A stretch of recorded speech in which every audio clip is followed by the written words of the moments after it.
मौन भी पाप का भागीदार, ब्रजभूषण की ललकार से बीजेपी हैरान। यूजीसी के बीच अब आरक्षण पर तेज हुई सियासी जंग, उठाए व्यवस्था पर सवाल। मिशन 2027 से पहले ब्रजभूषण के बयान से मची हलचल, दिल्ली तक नेताओं में दिखी टेंशन। उदाहरण देकर बताई एक एक ब्रजभूषण ने बात। दबदबे वाले नेताजी ने फिर एक बार ऐसा बयान दिया जिसने बीजेपी खेमे में भूकंप ला दिया है। एक और जहां पार्टी मिशन 2027 की रणनीति बनाने में लगी है, तो वहीं दूसरी ओर यूजीसी विवाद के बीच आरक्षण व्यवस्था पर ब्रजभूषण शरण सिंह ने सवाल उठाए हैं, जिसने बीजेपी के नेताओं को भी हैरान कर दिया है। खबर तो ये भी है कि नेताजी के बयान ने दिल्ली तक सियासी तापमान चढ़ा दिया है, क्योंकि आरक्षण व्यवस्था का मुद्दा अगर गरमाया तो उसका सीधा असर आने वाले चुनाव पर साफ दिखेगा, जिसकी चर्चा सियासी गलियारों में भी हो रही है। सिर्फ यही नहीं, ब्रजभूषण शरण सिंह ने बीजेपी को भी आंख दिखाने का काम किया है। कैसे क्या कुछ कहा है और क्या इसका असर चुनाव में होगा, चलिए अब पूरी कहानी समझते हैं। दरअसल अयोध्या में निषाद राज जयंती के मंच से ब्रजभूषण शरण सिंह ने जो कहा, उसने पूरी बहस को नई दिशा दे दी। उन्होंने साफ शब्दों में कहा कि मौजूदा आरक्षण व्यवस्था अपने मूल आधार से ही गलत है और ये जरूरतमंद लोगों तक सही तरीके से नहीं पहुंच पा रही है। उनका कहना था कि जिस मकसद से यह व्यवस्था बनाई गई थी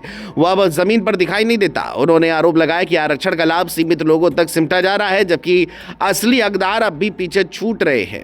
यही वजह है कि उन्होंने इसे सुधारने की जरूरत पर जोर दिया और इसे राजनीतिक फैसलों का नतीजा भी बताया। ब्रजभूषण ने अपने बयान को सिर्फ भावनात्मक नहीं बल्कि तार्किक बनाने की कोशिश भी की। उन्होंने उदाहरण देते हुए कहा कि एक ही जाति अलग अलग राज्यों में अलग अलग श्रेणियों में आती है। कहीं वही जाति पिछड़ी मानी जाती है तो कहीं उसे अग्रणी श्रेणी में रखा जाता है। उन्होंने गोस्वामी उपनाम का जिक्र करते हुए कहा कि यह विरोधाभास इस बात का सबूत है कि आरक्षण व्यवस्था को एक समान और सही तरीके से लागू नहीं किया गया। यहीं पर उन्होंने सबसे बड़ा बयान देते हुए कहा कि अगर इस व्यवस्था की कमियों पर आवाज नहीं उठाई जाती तो चुप रहने वाले भी उतने ही दोषी हैं।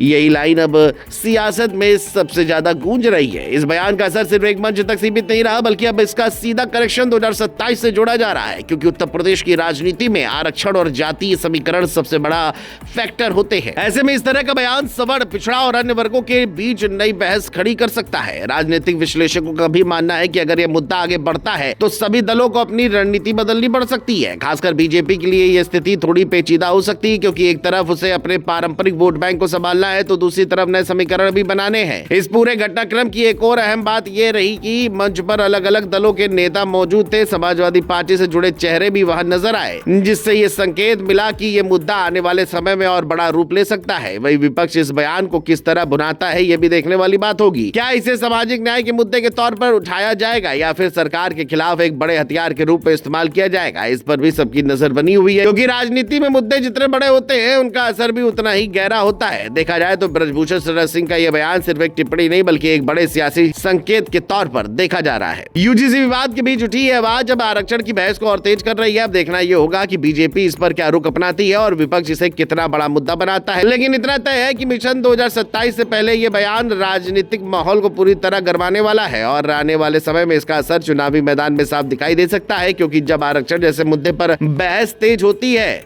तो उसका असर सीधे वोट बैंक पर पड़ता है।